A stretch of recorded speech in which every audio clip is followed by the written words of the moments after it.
pathetic showing today, Albie. Two things I'm excited about. One is that my son and I he's got to get working next door for the neighbor to make sure his walkway is cleared. And we salted the hell out of it. And so there's an ice storm coming tonight, so I want to see what the effect is tomorrow. The next thing is we salted this house. Oh, my goodness, Alice. Talk about a win-win-win. So I tell my son, my 14-year-old, I say, okay, we're going to go drive past our garden.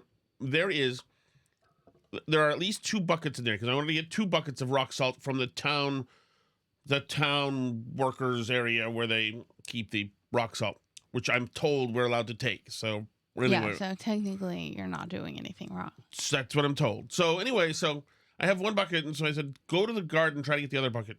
1 bucket is just totally ripped to shreds. So then the other one is full of heavy rocks from Vermont, so he can't get the bucket. So I say, okay, fine. You just have 1 bucket. So I have a brilliant idea. As we're driving towards the town dump area, which is a dump in rock salt, I said to myself, you know what? I bet you there's a chance that there is an empty bucket that someone has thrown out, or that is near where you're allowed to throw plastic things. Mm-hmm. We drive towards the little the big bin where it's got the trash in it. And alas, what's in there, Alice? Unfortunately, 6 feet away, but there's a bucket deep in the dumpster. Okay. This is the same dumpster where I found the beer, but back then it was packed, and so the beer was an arm's length away. This is way down at the bottom. This is a pretty much empty dumpster. So I say to myself, you know what, Tom? No. I'm going to win this day. I'm not going to Market Basket to spend $5 for another bucket. I am winning this day. I go to the other dumpster where you keep steel, where you're allowed to throw steel stuff, and I find an old rail thing that's bent at some piping, whatever. Yeah. I get the piping, Alice, and if I didn't fish out a free bucket from that dumpster. This is funny because I saw a Twitter post in the lead up to Christmas saying that you should give your husband his presents in a 5-gallon bucket from like Home Depot or Market Basket or wherever, and then it's 2 gifts in one. But I did not do that. So. Well, this is just a win. I'm happy you got a dumpster bucket. So and so now we have another almost full bucket and cover. I fished out the cover too. Wow. Which means it won't get rained in, which is all the difference. These guys know. And so we are ready to take on the day. That's great. Thank you. And so now the other thing is that because the Patriots, I don't like Patriots games, and I'm just getting back into them. The only thing I didn't love, I liked the whole dynasty. I jumped on as a fair weather fan. I was not a fan at all. Then they started being awesome, and so I followed them. I'm a disgraceful Patriots fan. But all I liked the games with Brady and Moss, and where they put up like 46 points. That's what I wanted. I like blowouts. Nice, safe blowouts. So today, right as we were about to do the podcast, which we would have been doing a little more than an hour ago, I read that it's like 28-3 Patriots in like the first quarter. I'm like, okay. I'm going to go clear the decks, watch the game downstairs for a bit, and then we'll do the podcast after that, because this is all good stuff. I grabbed these beers that are out in the snow. These are the Market Basket lagers. I'm like, this is a beer-drinking Patriots watching. This is my last week as a food and alcoholic, as you know. Mm-hmm. So this is like, so I have to whack this stuff out, because next week I'm healthy, smelthy, right? Mm-hmm. So I'm like, okay, we're setting up camp here like the old days with the Patriots. I go to put the pants on, and there's this thing from Verizon saying, we're in a media dispute with Cox Media, COX, Tim, and so you can't see the football game. And then we realized that, okay, that we'd have to like get Disney Plus, but that means we have Disney Plus. We'd have to get Hulu or freaking Boobla or whatever. Anyway, and to do it, you have to scan a code and then do the thing and remember the email and password that you gave them 11 years ago. And like eventually just said F it. And it was a total, like that part was a Total loss. So we didn't see this awesome game. That said, Alice, I have made an executive decision. Yes. We are cord cutting. Okay. I mean, so I assume that's something you're putting on my plate that I have to call Verizon and figure that out because we still need the internet through Taco Bell's on my plate now. So anyway, so we're cord cutting, and I think that's a good thing. I'm not going to do that. As we get into shape in 2026, Alice, we're getting into cord cutting shape too. After we're not why us get screwed for so long. So no, speaking of cord cutting, you know what I thought was very interesting? What? Just when you think it's low that you and I can't watch the Pats just go uninterrupted in throwing touchdown passes. Our two sons they've had their machines taken away from them.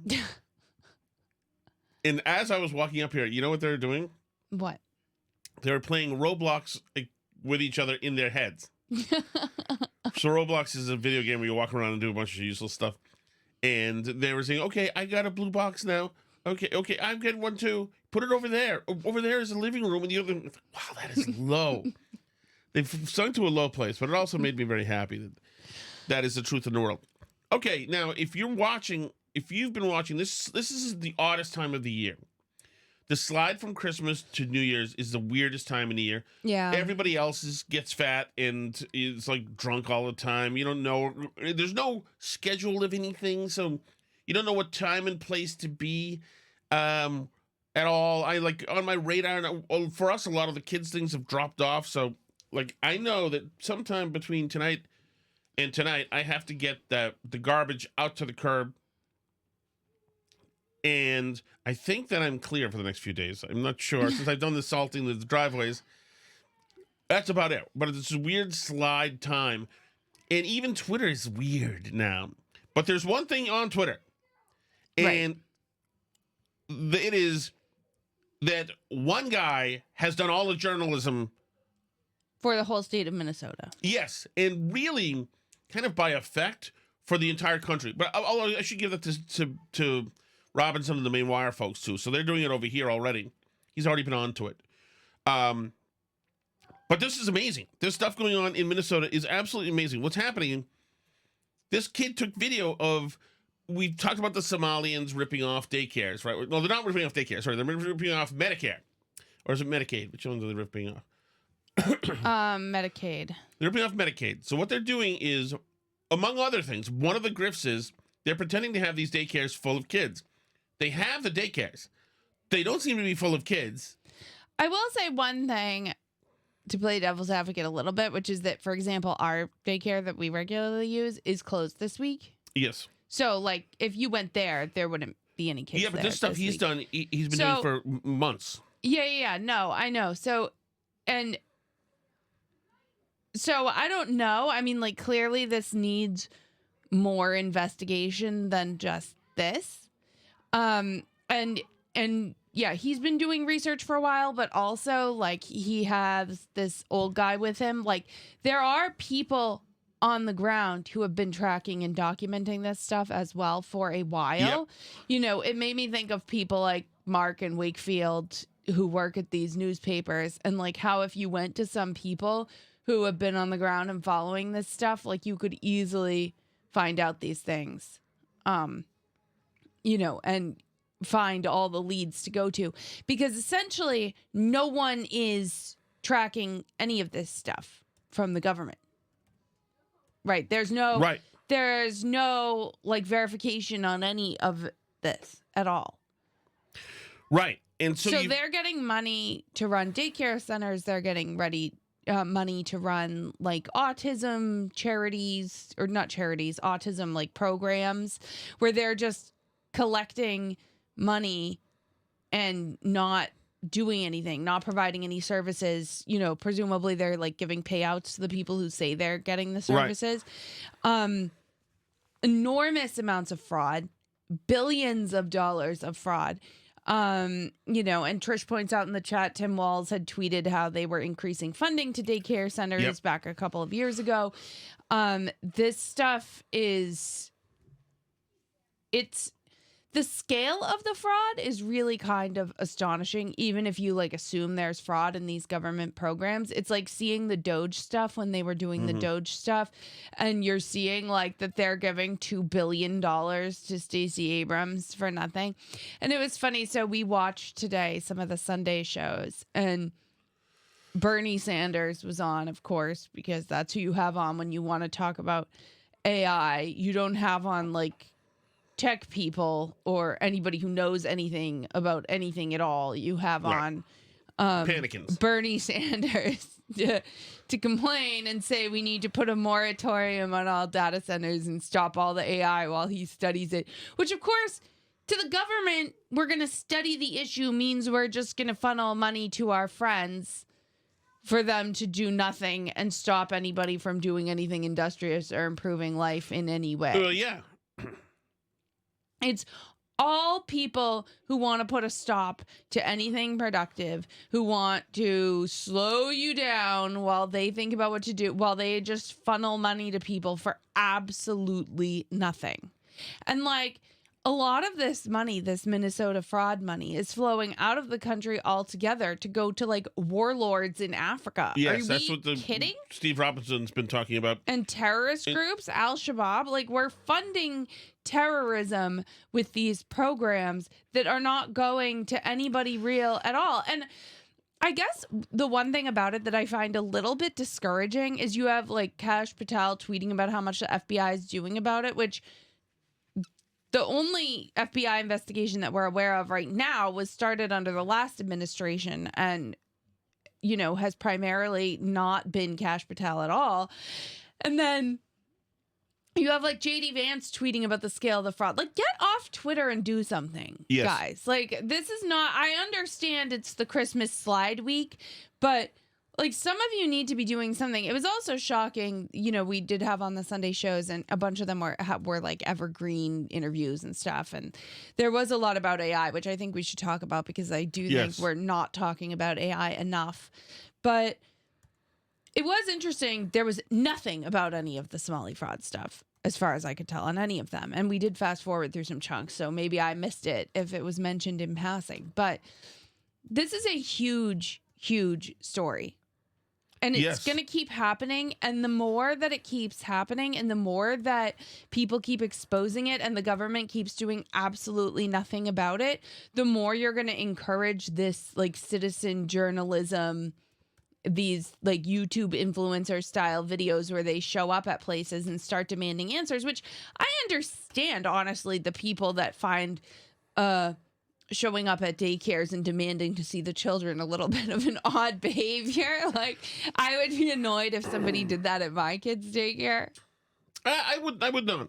I would not. I mean, I think that thank God this kid is doing that.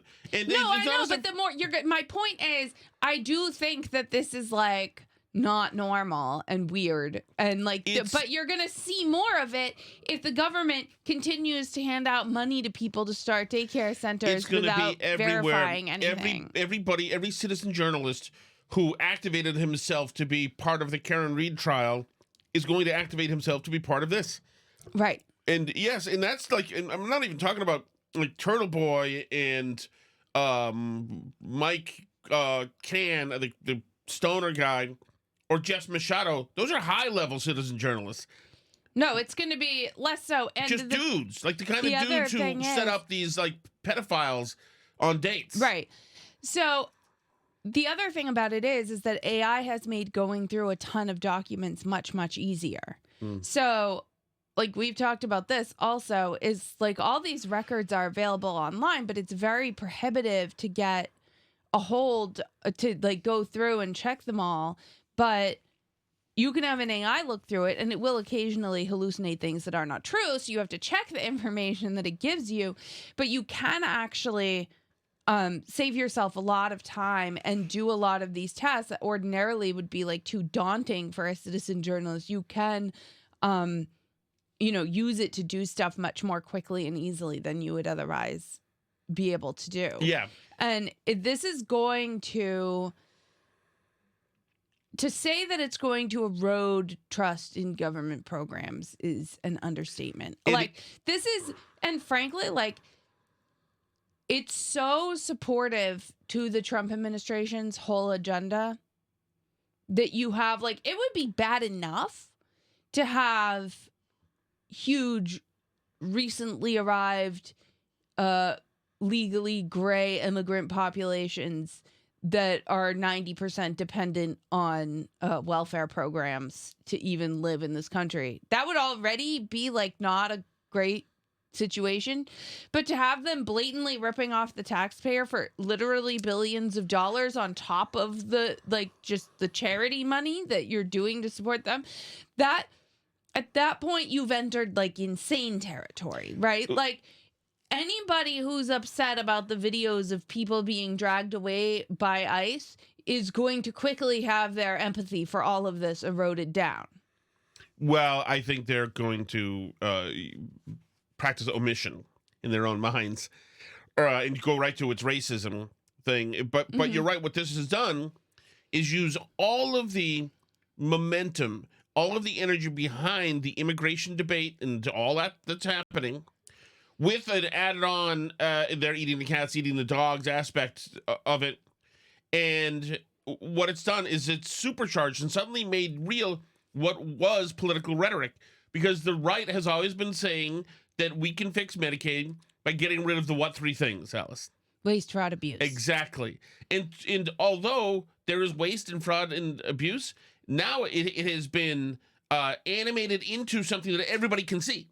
Well, yeah, and I mean, like, obviously this has been a refrain since the Tea Party, and clearly these programs have structural issues as well.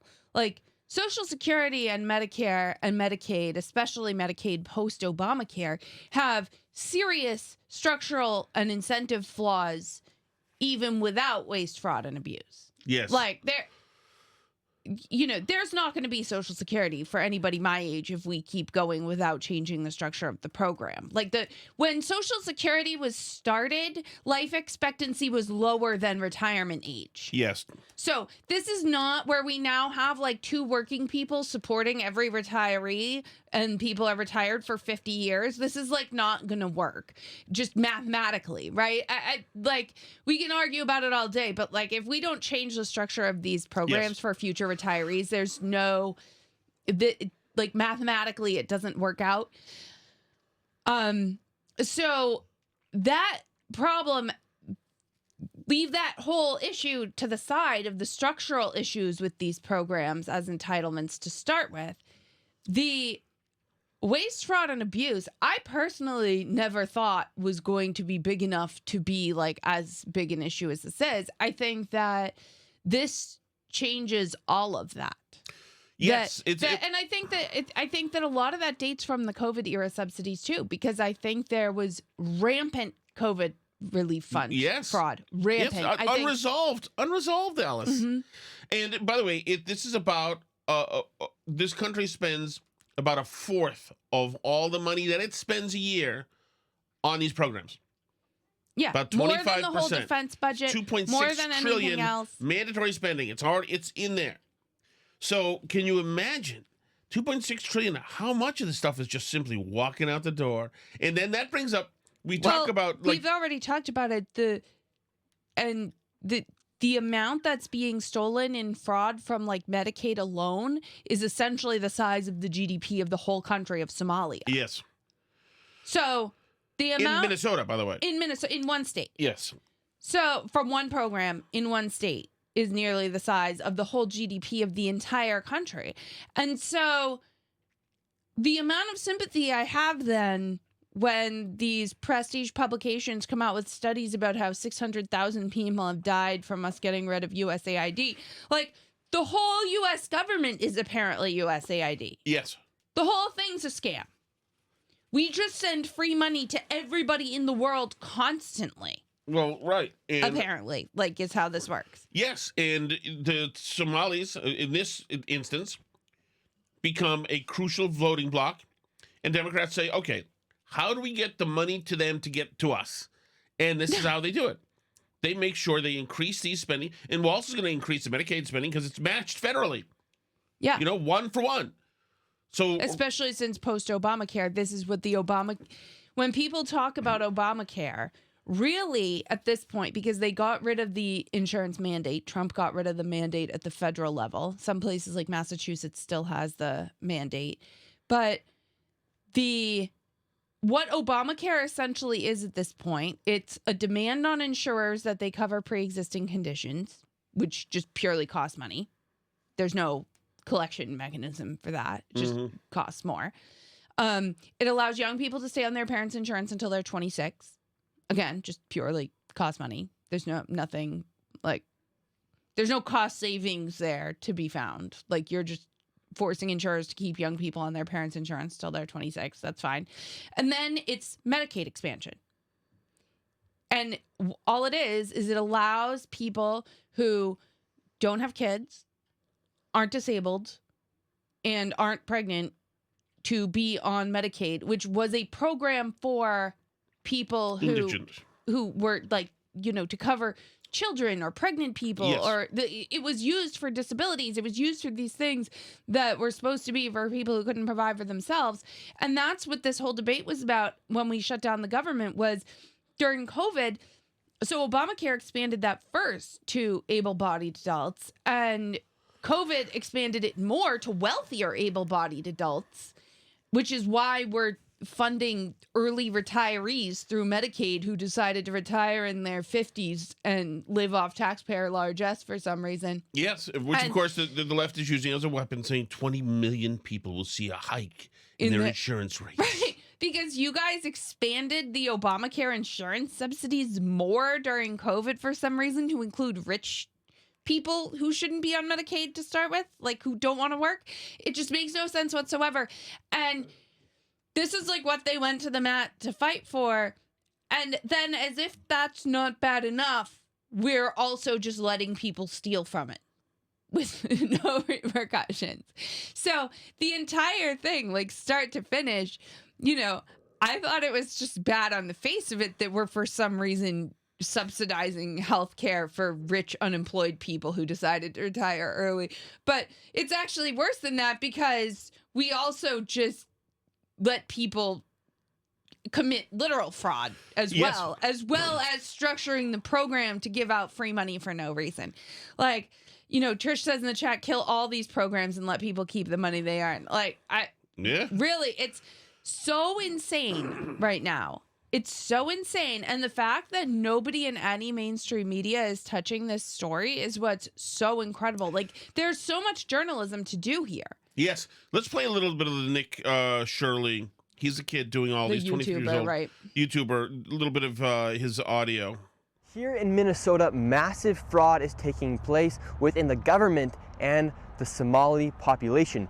Here, this building alone, Quality Learning Center, is a daycare, yet they spelled learning wrong, and they said Learing. This daycare alone in 2025 has received $1.9 million from the government. And the strange things about these childcare centers is there's no one here right now. It's midday on a weekday, and if you were to try to go inside, it's completely closed and the windows are all blacked out. No one's working. Midday, children should be in here, and this place is licensed for 99 children, and this is the outside. There's no windows, no nothing. And like I said, they literally spelt the word wrong on their sign. This is open and blatant fraud taking place here inside of Minnesota. The government is complicit with this, and this is just one of the hundreds of child daycare centers here inside of Minneapolis being ran by the Somali population. It's sad that it's happening here in Minnesota, and it stinks that it's happening and it's being labeled on the Somali population. However, that's just the facts of what's happening here inside of Minnesota. $1.9 million for this daycare center that can't even spell learning right. Quality Learing Center, it says. And this is just for starters. Here we go. Ma'am, you have a pig on top of a stick right now. What made you bring a pig out here today? Actually, that's another Nick Shirley. I won't do that one. It's a little off topic. Here's him confronting a Minnesota state rep after her speech at a fraud meeting today. Yes, but He has some very valid questions to ask about what's going on here in Minnesota. And do you think this fraud I don't know who crosses? you are. My name is Nick Shirley. Do you think this fraud is Republican or Democrat, or just facts that fraud is happening? I think the fact that because issue. well, because that's what I heard you So talking it's- about. That I know what I said is that because what we're talking we want about to build is we want to build trust, but fraud is fraud. So why should we be enabling fraud to happen here? no, I don't think anybody is enabling fraud to happen. Hold Governor Walz accountable for this. Okay, sir. No. That's the other reporter that he works with. This is a black guy, I think, which is probably more difficult for her to try to swat away. This Sir, is not, sir. When are you going to hold Governor Walz? No. She is a representative for the state of Minnesota. Yes or no? Excuse me. Yes, are you If the- you're gonna talk to me like Are you that, going to say to her, I'm a disability advocate? I heard you, and I get you got a chance overstimulated. to testify. Thank you for testifying today. No. Ma'am. She needs to ask questions because she represents. The facts are the facts that fraud is happening here, and it's not a nonpartisan issue. How come you think fraud has been able to happen so much underneath? I think if you've government been here. listening to our hearings, we've had now 10 hearings on this. And so there's really good data from the people who both work within the administration as well as who, both Democrat and Republicans. I Yes. think what you heard today is that the It's $18 billion so Right. far that they've got. And she can't be bothered to sit and show some respect, or what's that called when you're hat in hand? Difference? Okay, deference will work. I don't know. Yeah, I mean, this is just part of what's going on here. And they went to a whole bunch of the whole video is worth watching because they go to a bunch of these businesses and people are saying, just leave, get out of here. They didn't seem to find any kids. I'm sure there's some places have kids, but this is very much the same thing in with a slightly different tinges happening in Maine. Of course, it's happening in Massachusetts, where we think it's not. What's the thing that just happened in Massachusetts? We just let out 47 murderers, and who was ripping us off? We did something where in Massachusetts a bunch of money went out the door as well. I mean, every blue state, they are in the business of distributing taxpayer money. That's what it is. To NGOs, and they expect to see that money come back around to them. That's how this grift works. And it is a problem because now a lot of these people in the Well, NGO... yeah, and to just employ their friends and stuff. Yep. And like to be completely fair, I don't think they think that there's anything wrong with it. Like, I think that the type of people who work in DC and to a lesser degree on Beacon Hill or any of these places, like, I think that they think their buddies are smart, qualified people. They went to good colleges. They have good goals that are good for America. And that's why they hand Stacey Abrams $2 billion to run a nonprofit that does absolutely freaking nothing. Like, you know, they think that Stacey Abrams is a good person who's doing good work and that she deserves that. And like, that's how they operate and that's how they all get paid to make money. So they don't think there's anything wrong with it. They don't understand what it actually takes to create $2 billion of real value in the real economy, which is why they have idiots like Bernie Sanders go on and trash all the evil billionaires who are like destroying America, according to him, and The oligarchs. wants to make sure that we never have like any innovation in the economy can't grow. It's insane. It's insane. They like hate all the people that actually create value in this country. They hate it. Yep. And I think they really think that this is how, like, where money comes from, is from the government giving Somalis Well, yes. free money. And, like, you saw it all year. Like, Michelle Wu goes out here and says that Boston, you can't talk about any achievement in the city of Boston without the Somalian community. But and, like, else, that's a matter of hyper radical progressivism No, now the being AP just mainstreamed. The And AP you did and a I saw it story last- earlier this year talking about how much, Somalians have brought to Minnesota and how they've created such a vibrant community where there wasn't anything before. And like the AP did a whole serious, straight-faced piece earlier this fall about how Somalians have revitalized Minnesota and brought it back. Oh, no, of course. Absolutely. I mean, like, that's what they think. They think they truly believe that thinking is, of course, insane. Yes. And, Walls yesterday tweeting out, it's Catterday. Instead of... Your entire house of cards is falling down around your ears. You're probably going to be, well, hopefully, if anybody normal is in charge at the FBI, are the DOJ, then you're going to be in freaking trouble for not investigating where any of this money went. You're tweeting out, like, it's Catter Day with a little Which is, by the way, your cat. one hell of a way to come out of the closet. There is no doubt now. It's Catter Day. Oh, my God. But, like, this stuff keeps happening. It comes from the same place. Alex and I watched a bunch of the Surrounded videos last night, you know, Ben Shapiro talking about a whole bunch of. We played some of the stuff on here before. You know, you got 20 people who yell at you. The like Jubilee channel on YouTube does the like one conservative versus 25 woke college students. Yeah. And this narrative that diversity is everything, and that some races and kinds of people need to be uplifted more than others and valued that way. That's precisely this stuff. And it's crazy, and it's terrible for entire communities. It is terrible for everybody. All of this stuff is terrible. Here's an example of it being terrible in Portland, Oregon. Last week, Fox 12 told you that Walmart is pulling its last 2 stores out of Portland, and the move is now getting national attention. Yesterday, Governor Greg Abbott tweeted about it, saying in part, quote, "This is what happens when cities refuse to enforce the rule of law. It allows the mob to take over. Businesses can't operate in that environment and people can't live in it." Even though Walmart told Fox 12 last week there is no single reason for closing down the store. Right. Fox 12's Connor McCarthy spoke with a business owner who says rampant crime sealed Walmart's fate and has reaction from a city commissioner tonight. Well, Riel, businesses that I spoke with here on Southeast 82nd Avenue say that crime is dictating the future of this neighborhood. And when business owners heard that Walmart was closing, even though the company says for financial reasons, they interpreted that as an increase in crime, like shoplifting.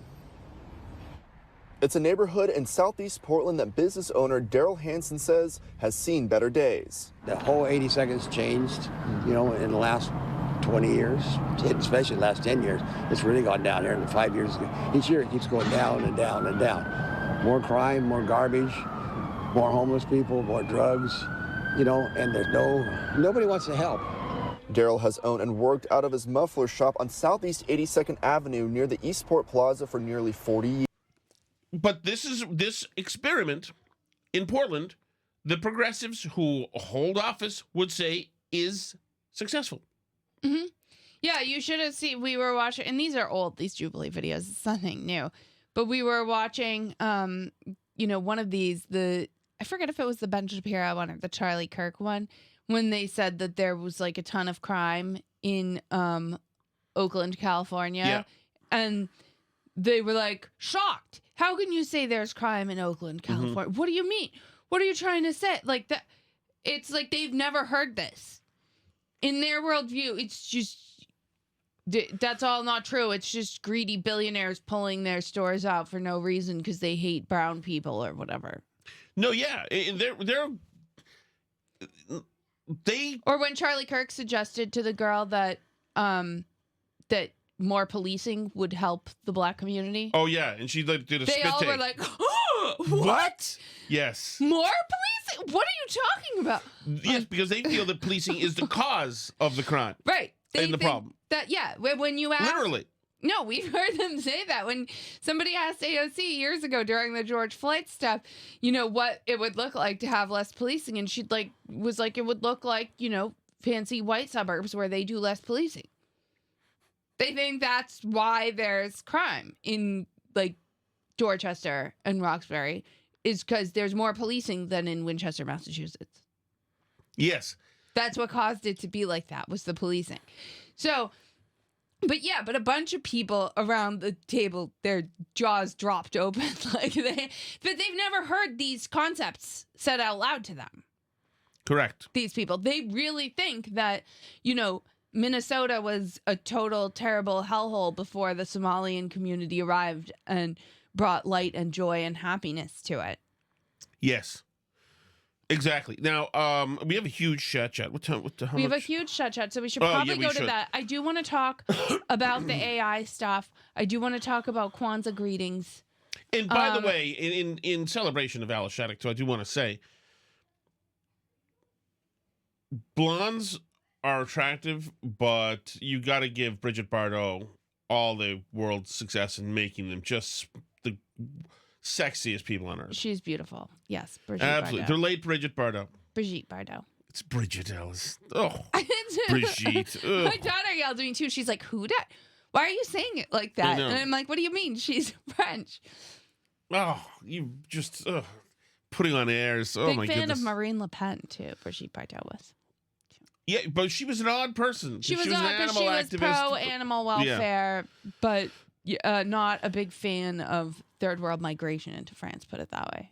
All right, Alice, here we go. Wish I could have seen the Pats. No Pats for me. No Pats for you.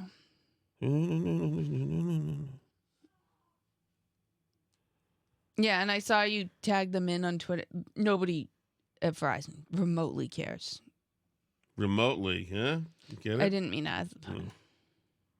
Have you ever seen that etching by Paul Revere of the Massacre. Mm-hmm.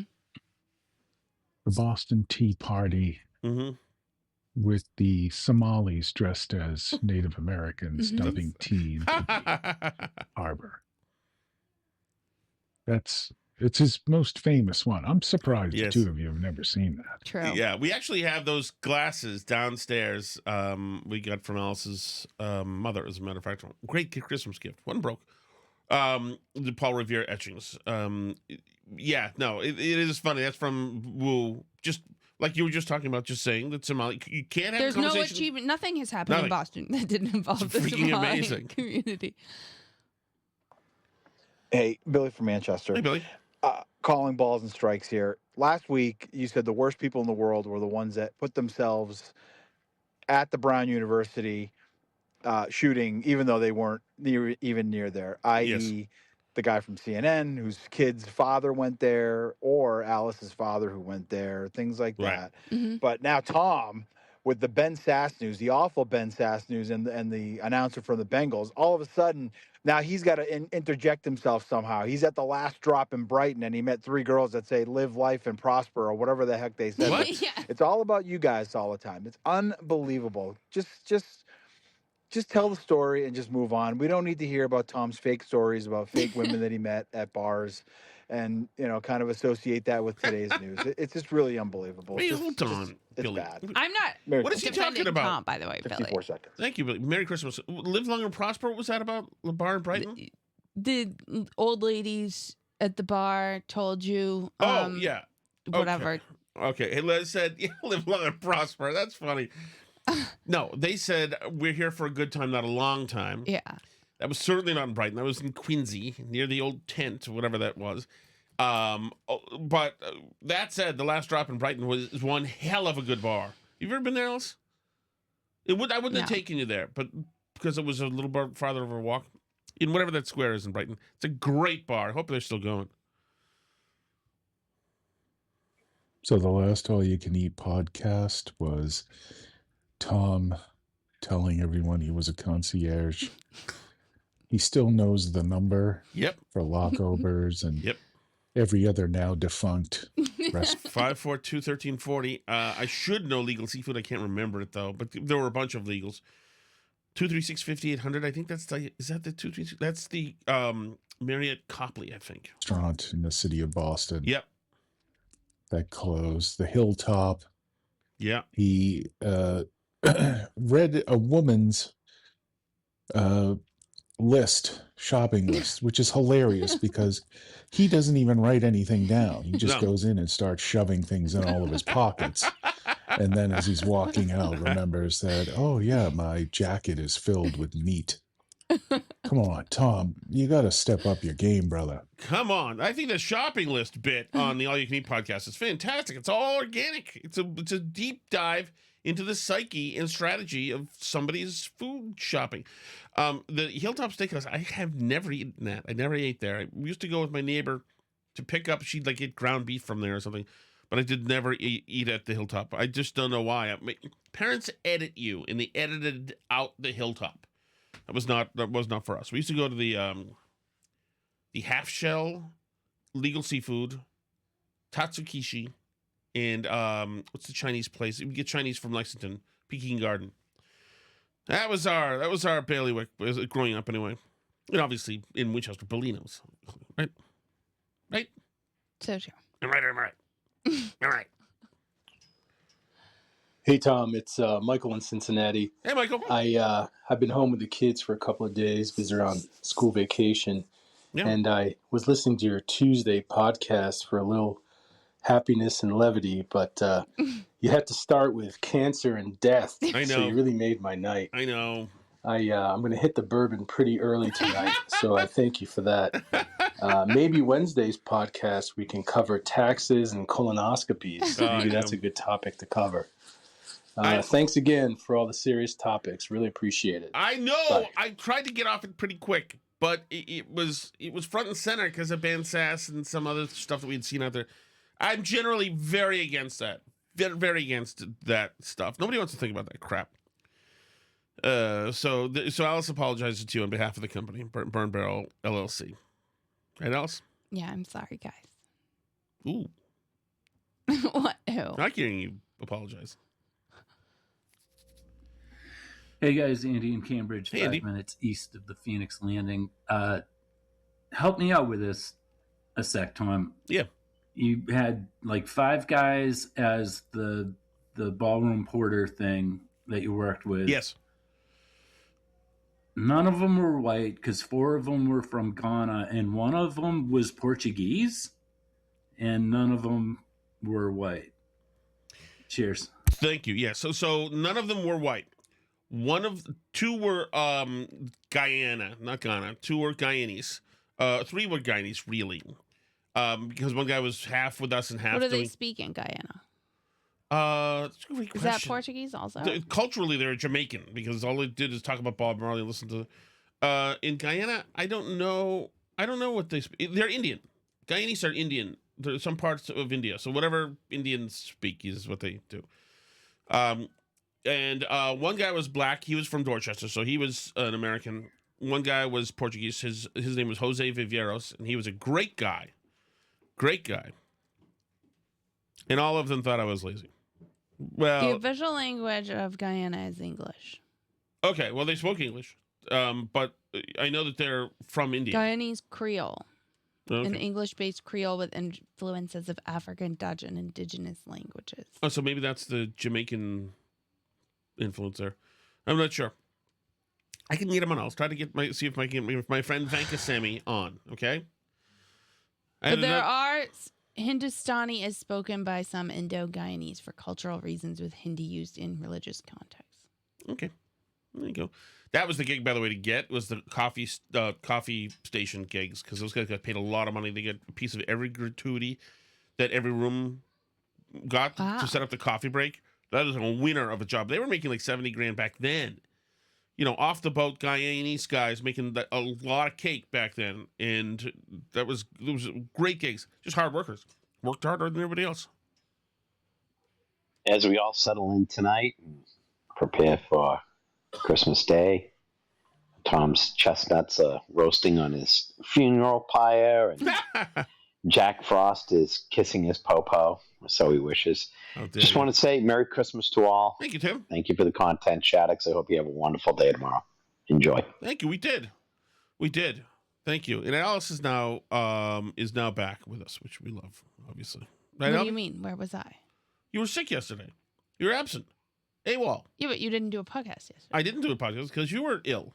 Yeah, but it also is not a normal Burn Barrel podcast. I know, but we missed one or something. We missed 2 because of Christmas Eve and Christmas, which I think is okay to take off Christmas Eve and Christmas. I think yeah. I don't think people were that let down by us taking off a major holiday. They were let down. Hi, Steve from Merrimack. Hey, Steve. The sad news about Ben Sass and that, I don't know if it was a press release or it was just a social media message, but yes, it had me thinking of, and it was really, beautiful as you guys were commenting. It had me thinking of 2 other public figures who released similar things as their farewells, and one was Charles Krauthammer, whose letter, was really beautiful when he had the line, my fight is over, and I'm sad to go, but I've lived a great life. and the other great letter from Ronald Reagan, and he wasn't dying, but he was retiring from public life because of Alzheimer's, and Ben Sass has had that sort of ring to it as well. But well done. I'm very sad about him. He's a good guy. Yeah, same here. Same here. Yeah, that is. It is. I don't want to dwell on it. But it got to be an interesting place to be making that. Writing that tweet.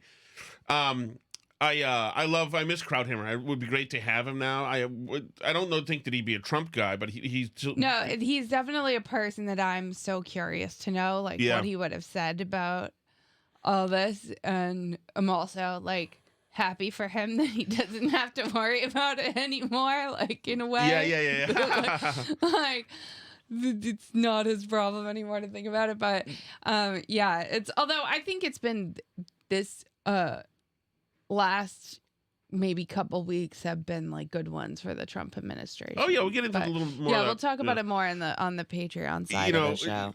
There is, and I'm not the only one to do it, but sometimes when you have access to certain people, you do them less. You do the irresponsible thing when interviewing them, and to just get them to react in a different way. And so with Krauthammer, we had him on a couple times when I was at the Herald. At Boston Herald Radio. I have my Herald Radio shirt on today. Yeah. And I would go after the Nationals, the Washington Nationals, as being a illegitimate team. And he would always come right back at me. And I was so flattered that Charles Krauthammer used his brilliant mind to construct a retaliatory insult that was going to hit me in a moment. It was just absolute. It was just a wonderful high feeling. All right. Don't feel free like you have to respond to these else. I'm responding. We all know that one of the boys is Tom's antagonist. He's mentioned it many times. Not sure which one it is, but I want to commend them. No. I want to support him, and I also want to defend him because I am not believing for 1 second that Tom wasn't responsible for putting the remote in the toaster oven. No. One of my clues is because of his Brahmin blood and his affinity for cheesy early 80s movies. This is very reminiscent of the movie Time Bandit by Terry Gilliam. I remember it. And I know Tom remembers at the end how the fire started in the house. Wow, is that so similar? So nice try, Shattuck. We all know it was Tom Shattuck with the remote in the toaster oven. Game over. I definitely think the remote was you. I actually saw that movie with my brother and my father in the theater at the time Time Bandit came out. In the world's most obscure theater, which was a tiny one in Waltham, on the other side of the highway, not the western side, but the other side of the highway. But yes, I do not. I did not do. If I did that, Alice, I'm capable of anything. It's also funny because the kid that you talk about as being your nemesis, I believe is your nemesis because she's a mini you. And it's funny because your brother said that at Christmas morning because he said this kid, the one who's Tom's nemesis. Is he 7? He is 7. And he announced after all the presents had been opened that, first of all, he woke us up. I let them open the stockings at 6 a.m. when they get up, but then they have to wait till we're all up to really open presents. He woke us up immediately to let us know that he hadn't really counted the presents or anything, but that he could only immediately on the top of the pile see one for him. And so he had been screwed and he could see more for other people. And he was certain that he had the fewest presents of anybody.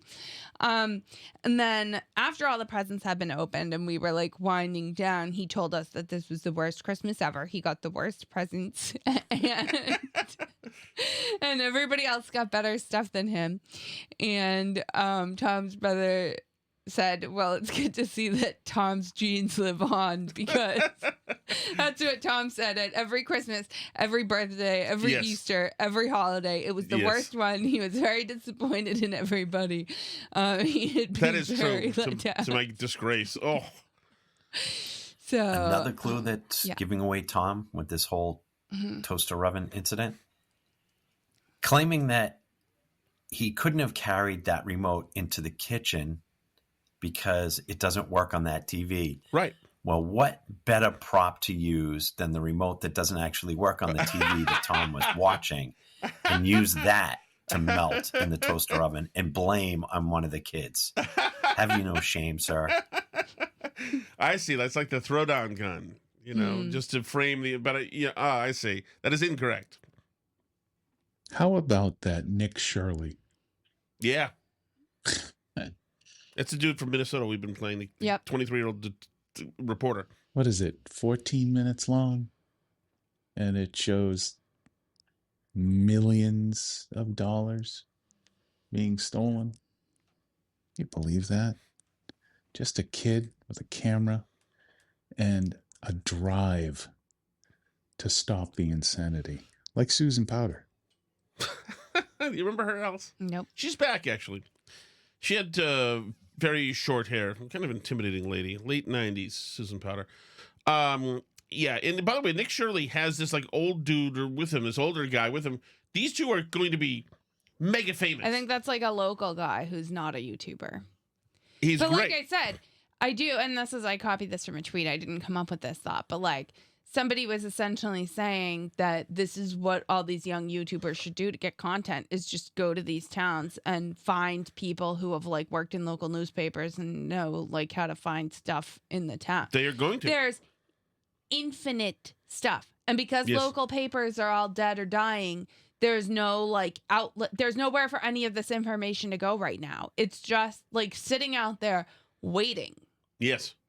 There's so much disgraceful stuff happening in all these states, in all these towns, county, whatever. Like it's everywhere. Yes. You can be your own Doge locally. It's amazing, and it's going to happen.